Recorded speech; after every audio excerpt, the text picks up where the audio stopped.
शिर्डीमध्ये येणाऱ्या प्रत्येक साई भक्ताच्या मुखात ओम साईराम हा आपल्याला जप पाहायला मिळतोय। एकमेकांना भेटणारा साई भक्त सुद्धा ओम साईराम म्हणतोय। काय आहे या मागचं कारण, काय आहे शिर्डीतल्या रामनवमीचा इतिहास आणि याबद्दल शिर्डीमधील साई मंदिराचे निवृत्त पुजारी दिलीप सुलाखे गुरुजी यांच्याकडून जाणून घेतलेले आहेत। आमचे प्रतिनिधी कुणाल जमदाडे यांनी पाहूया।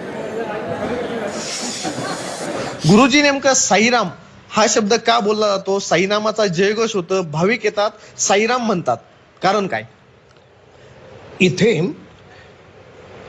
साईराम म्हटले असलं तरीही बाबांच्या सल्ल्याने, बाबांच्या आज्ञाने बाबाने श्रीराम जन्म महोत्सव इथे सुरू केलेला आहे। साईराम नेमकं का म्हणलं जातं? रामाचं रूपामध्ये साई भक्त जे आहेत ते साईबाबांना बघतात।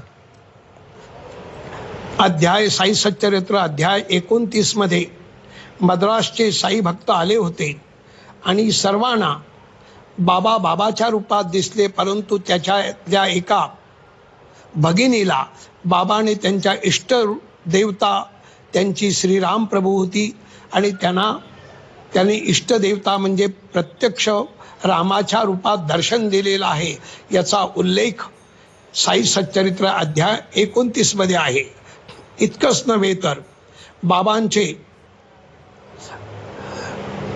उपासनी महाराज जे अत्यंत जवळचे होते, ज्यांनी संस्कृतमध्ये जे स्तोत्र लिहिलेलं आहे त्याच्यात सुद्धा त्यांनी उल्लेख केलेला आहे। अजन्माद्यमेकं परब्रह्म साक्षात स्वयं संभवं राममेवावतीर्णं भवद्दर्शना संपुनीतः प्रभोहम नमामीश्वरम सद्गुरुम साईनाथम।